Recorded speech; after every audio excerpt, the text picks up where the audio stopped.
स्वागत है दोस्तों रेडियो नारद 90.4 एफएम से। मैं हूं आपके साथ आरजे याशी और कार्यक्रम शुरू हो गया है सेहत सही लाभ कई। जी हाँ, एक ऐसा शो जिसमें आपको आपकी स्वास्थ्य से जुड़ी ढेर सारी जानकारी मिलती है।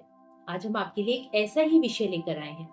आपने कभी सोचा है कि एक छोटी सी खुजली या कोई स्पॉट आपके शरीर पर किसी बड़ी स्किन डिसीज का रूप ले सकती है, या वो एक स्किन डिसीज की नई शुरुआत है। आज इसी विषय से पर्दा उठाने के लिए हमारे साथ मौजूद हैं डॉक्टर शुभम पंत, जो कि स्किन डिसीज के एक्सपर्ट भी हैं, साथ ही जिन्होंने बीएमएस एंड एमडी किया हुआ है फ्रॉम कर्नाटका और सर्टिफाइड है प्री क्लिनिकल टॉक्सिकोलॉजिकल स्टडीज में। आज मैं उनका स्वागत करना चाहूंगी शो के दौरान। सर नमस्कार, आपका बहुत बहुत स्वागत है।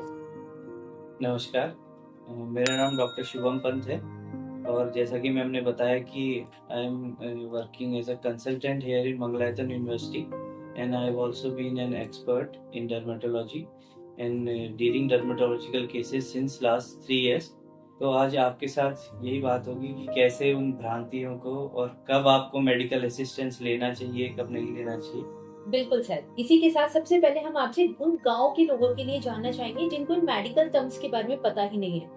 वो हर खुजली को, हर स्पॉट को सिर्फ फंगल इन्फेक्शन समझ लेते हैं, लेकिन उनको नहीं पता स्किन डिसीज की शुरुआत क्या होती है, टर्म्स क्या होती हैं। जैसे कि एक्जिमा एंड सोरियोसिस है, वो किस तरह की बीमारियां होती हैं और वो कैसे हमारी स्किन को धीमे धीमे अफेक्ट करती रहती हैं, इन सब के बारे में बताएं। जैसा कि आपने कहा कि गांव के लोगों को कोई खुजली है, कुछ भी स्पॉट है, सबसे पहली क्या चीज है, हमें वेट करना। जी, आप वेट करते हैं कि कई बार क्या रहता है, सिम्टम्स इस तरह के जो हैं ये आते हैं और चले जाते हैं, लेकिन अगर ये परसिस्टेंट यानी कि ये लगातार बहुत दिनों से हैं, आपको परेशान कर रहे हैं, क्योंकि स्किन डिजीज दो तरह से आपको आपकी लाइफस्टाइल को हैम्पर करती है। एक तो आपको काम नहीं करने देती, आपकी रोजमर्रा की चीज में परेशानी करती है। दूसरा क्या है, एक आपका जो अपीयरेंस है वो खराब करती है, तो दूसरा आपका सेल्फ कॉन्फिडेंस भी ये डाउन करती है। अब बात ये आती है कि जब ये इस तरह के जो लक्षण है, सिम्टम्स हैं, ये भी कुछ लंबे समय तक रहते हैं, तो एक बेसिक अप्रोच क्या रहता है गांव घरों में कि लोकल आप फार्मासिस्ट के पास, लोकल ड्रग स्टोर पे जाते हैं और वहाँ अपनी परेशानी बता के दवाई ले लेते हैं। तो वो सबसे बड़ा आपका ड्रॉबैक, वो सबसे बड़ी आपकी गलती है। तो अगर इस तरह का कोई भी आपको स्किन डिजीज है, आपको कोई भी शक हो, नजदीकी चिकित्सकीय सलाह लेने के बाद ही कोई दवाई लेनी चाहिए। अन्यथा बहुत सारे साइड इफेक्ट्स आते हैं। जैसे कि आपने अभी एक फंगल इन्फेक्शन के बारे में कहा, तो ये देखा गया है कि नॉर्मली गांव खेड़ों में ये कहीं भी जो फार्मासिस्ट से आप दवाई लेते हैं जो डायरेक्ट विदाउट मेडिकल कंसल्टेशन, तो स्टेरॉइडल क्रीम्स बहुत कॉमन, वो यूज करने की वजह से स्किन डार्कनिंग इश्यूज बहुत ज्यादा हो जाते हैं। डेफिनेटली सर, और जैसे अभी हमने जिक्र किया सोरियोसिस का, इसके बारे में भी थोड़ा जानना चाहूंगी, क्योंकि हमारे जो श्रोता हैं वो इस टर्म से भी वाकिफ नहीं है। ये क्या होता है, किस तरह की बीमारी होती है, और क्या ये छूने से आगे फैलती है और आगे लोगों को नुकसान पहुंचा सकती है, या ये सिर्फ एक गलतफहमी है? देखिए, सोरियोसिस को हम ऐसे एक्सप्लेन कर सकते हैं आपको कि हमारे शरीर का, हमारे स्किन का एक स्किन टर्नआउट टाइम होता है। कि आपकी स्किन की सेल्स जो हैं, जो कोशिकाएं हैं, वो बदलती रहती हैं। अब ये नॉर्मली जवान लोगों में 20, जैसे कि आप 28 दिन रहता है आप 20 की उम्र में, जैसे जैसे आपका उम्र बढ़ती जाती है, आप 30, 40, 50, 60, वैसे वैसे टर्नआउट टाइम बढ़ता जाता है। यानी कि 60 मतलब 20 साल की उम्र में 28 दिन से लेके 70 साल की उम्र में 70 दिन तक ये टर्नआउट टाइम जाता है। लेकिन सोरियोसिस में क्या होता है, एक ऐसी बीमारी है कि जो काम स्किन सेल 28 दिन में बदलनी चाहिए वो 2 दिन में बदलने लगती है। तो इसकी वजह से क्या होता है, आपकी फ्लेकिंग यानी कि पाउडर की तरह स्किन गिरने लगती है। और आपकी जब इतनी जल्दी आपकी स्किन बनती है तो उसकी वजह से घाव बनते हैं, परेशानी होती है, खुजली होती है, वो ना देखने में अच्छा लगता है और पेशेंट दिन रात परेशान रहता है। अब आपने ये बात कही कि ये छुआछूत से तो नहीं फैलता, ये एक स्किन डिजीज के मामले में ये बहुत आम धारणा है जनमानस में कि वो क्या ले लेते हैं कि हर स्किन डिजीज जो है छुआछूत से फैलती है, लेकिन ये बिल्कुल ही भ्रांति है। सोरियोसिस एक ऑटोइम्यून यानी कि हमारा शरीर अंदर से उसको खुद करता है। वो ये आपको किसी भी तरह से छुआछूत से ये नहीं फैलती। दूसरा इसमें क्या परेशानी ये है कि अगर आप छुआछूत से इसको फैलने वाली बीमारी मानेंगे तो इसका एक कारण ये भी होता है कि मानसिक तनाव के कारण सोरियोसिस बढ़ता है। अगर आप मरीज को छुआछूत की वजह से उसको क्योंकि दूर रखेंगे, क्योंकि बहुत विभत्स दिखता है सोरियासिस में जब वो बढ़ जाता है, बिल्कुल अगर आप उससे दूर रहेंगे तो उसकी मेंटल एंजाइटी और बढ़ेगी, मेंटल एंजाइटी और बढ़ेगी तो डिजीज और बढ़ने लगेगी। सर इसका रीजन क्या है, किस वजह से होता है? ये ऑटो इम्यून डिजीज है। इसका मतलब ये है कि हमारे शरीर का जो हमारा इम्यून सिस्टम है या हमारी रोग प्रतिरोधक क्षमता है वो रोगों को न मार के या जीवाणुओं को न मार के हमारे त्वचा के कोशिकाओं को मारने लगती है। ये एक विकृति है, हमारे शरीर के अंदर से आती है जी। हम आयुर्वेद में बहुत सारे खान पान से लेके आज के जमाने में जो पेस्टिसाइड, इंसेक्टिसाइड, जो विभिन्न प्रकार के केमिकल्स पैकेज फूड आइटम में यूज होते हैं, ठीक है, ये सब इसका कारण है। ओके सर, बात करते हैं अगली टर्म एक्जिमा के बारे में। ये क्या होती है, ये किस तरह की बीमारी होती है और साथ ही इसके होने का मुख्य कारण क्या होता है? क्या ये कोई धूल, मिट्टी, डिटर्जेंट की वजह से बढ़ता है? एक्जिमा या डर्मेटाइटिस, तो एक्जिमा या डर्मेटाइटिस एक अम्ब्रेला टर्म है। इसके अंदर सारे ऐसे स्किन कंडीशंस आते हैं जिसमें कि स्किन में रेडनेस, इचिंग और स्वेलिंग है। इसमें से 2 सिम्टम्स या कोई एक सिम्टम्स भी हो सकते हैं। डर्मेटाइटिस इसको कहा जाता है, यानी कि स्किन का इन्फ्लेमेशन। तो इसका ये बेसिक इसका मीनिंग होगा। अब ये आप जैसे कहा धूल, मिट्टी से, इन चीजों से, तो इसमें हम एक्जिमा को 2 तरीके में डिवाइड करते हैं। इसको एक एलर्जिक एक्जिमा और एक इरिटेंट एक्जिमा। जो आपने कारण बताए धूल, मिट्टी वगैरह, ये इन चीजों से क्या होता है, कई बार कई लोगों को किसी चीज से एलर्जी होती है, जिसको हम आम भाषा में कहते हैं एलर्जिक होता है। जब इस तरह की एलर्जिक चीजें उनके शरीर के कांटेक्ट में आती हैं तो एक्जिमा का रूप ले लेती है, यानी कि स्किन में लाल चकत्ते पड़ना, खुजली होना और वो चीज बढ़ना, वो दवाई खाने से भी ठीक ना होना, ये सब चीजें एक्जिमा के अंदर आती है। दूसरा आपका क्या है, इरिटेंट डर्मेटाइटिस हम कहते हैं। बहुत सारी ऐसे पदार्थ हैं, हम ग्रामीण एरिया में रहते हैं तो यहाँ इंसेक्टिसाइड, पेस्टिसाइड, खादें वगैरह, ये सब दवाइयाँ फसलों में डाली जाती है। बहुत समय ये होता है कि ये जो चीजें हम केमिकल्स यूज करते हैं ये हमारे स्किन को डैमेज करती है।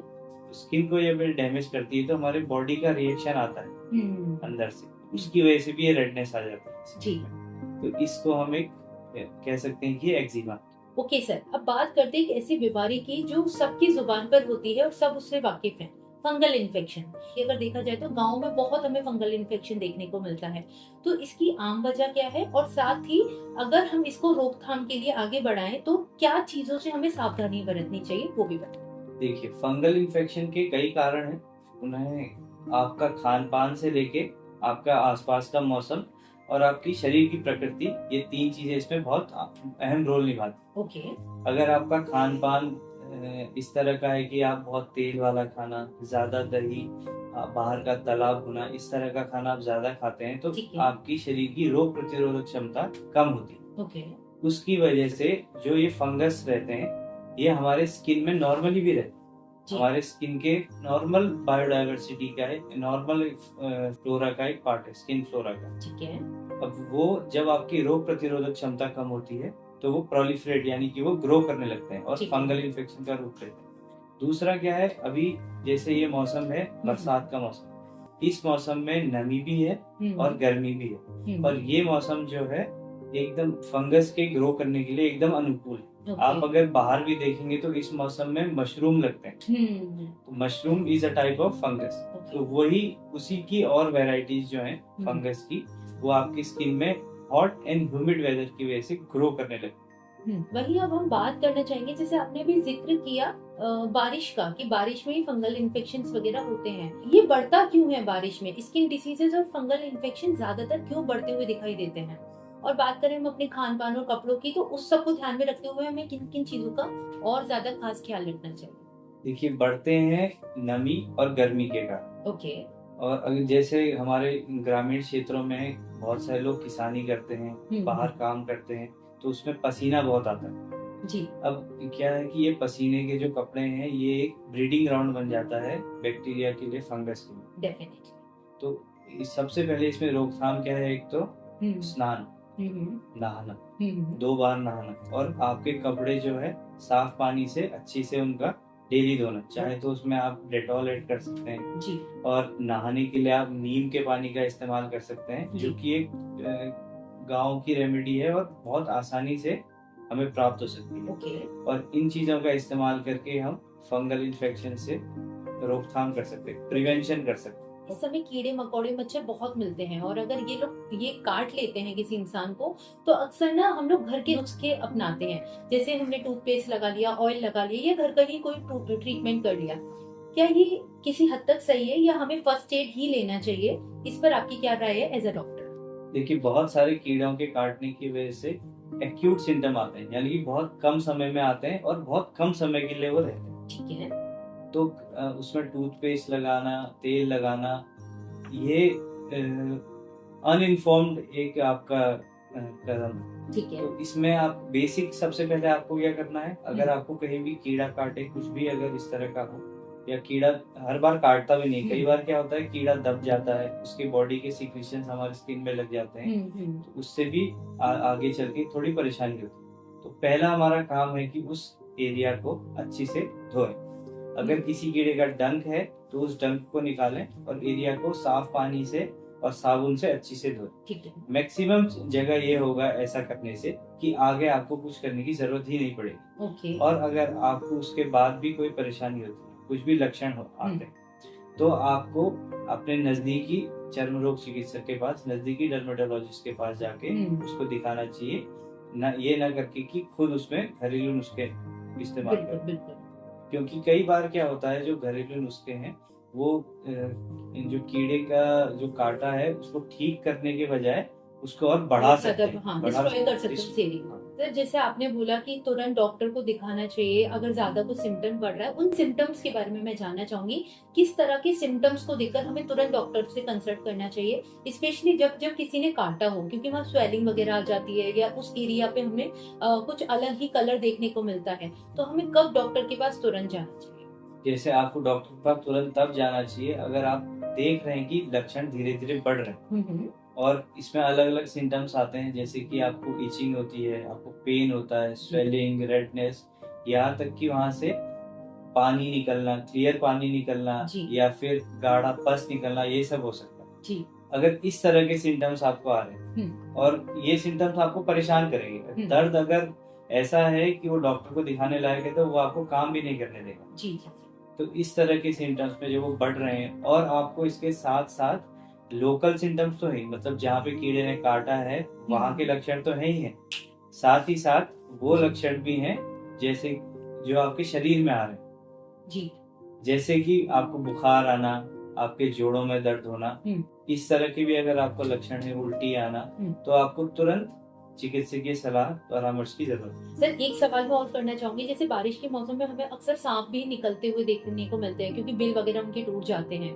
उस समय यहाँ एरिया में ज्यादातर ये देखा गया है कि कहीं सांप उनको डस लेता है, काट लेता है।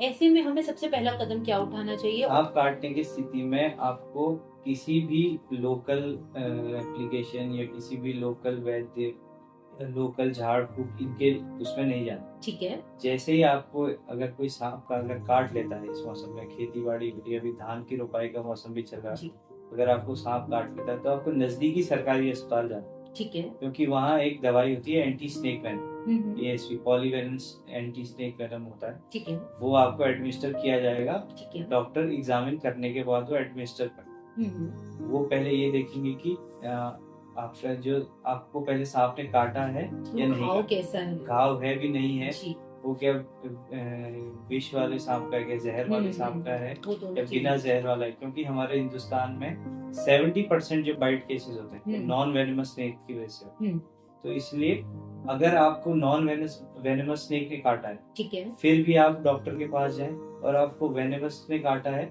तो तब तो आपको जाना ही जाना, क्योंकि आप खुद कभी बता नहीं पाए बिल्कुल वेनमस या नॉन, इतनी जानकारी नहीं रख पाते हैं। तो जल्दी से जल्दी डॉक्टर के पास जाना। सर, वही मैं आपसे कुछ स्किन डिसीज की मिथ्स के बारे में जानना चाहूंगी, क्योंकि लोगों में बहुत भ्रांतियां हैं ये त्वचा रोग को लेकर। तो वो कौन कौन सी मिथ्स हैं और वो कितनी हद तक सच हैं, कितनी हद तक फेयर हैं? तो सबसे बड़ी भ्रांति यही है कि सारे स्किन डिजीज जो है वो छुआछूत से फैलते हैं। जी सर। एक ये भी होता है कि जो फेस पे व्हाइट स्पॉट हो जाते हैं, शरीर पे बढ़ने लगते हैं, वो छूने से भी फैलने लगते हैं, ये कहाँ तक सच है? देखिए, बात है व्हाइट स्पॉट्स की, तो ये दो प्रकार के होते हैं। ठीक है। एक होता है आपका फंगल इन्फेक्शन की वजह से, उसको आप टीनिया एल्बा कहते हैं। कहते हैं या पिट्रेसिस एल्बा कहते हैं। दूसरा आपका होता है ल्यूकोडर्मा। ठीक है। अब इसमें से ये दोनों ही कम्युनिकेबल नहीं है या फैलने वाले नहीं है, तो दोनों में आपको नजदीकी चिकित्सक से परामर्श लेना चाहिए। ओके। जो लोग इस समय आपको सुन रहे हैं और अक्सर वो अपनी रोजमर्रा की जिंदगी में स्किन डिसीज जैसी परेशानियों से गुजरते हैं, उनको आप क्या सलाह देना चाहोगे और किन किन बातों का उनको अपनी डेली लाइफ में ख्याल रखना चाहिए? आप चाहते हैं कि आपको स्किन डिजीज ना हो तो सबसे पहले आपको अपनी स्किन हाइजीन का ख्याल रखना, कि आपके कपड़े साफ रहें।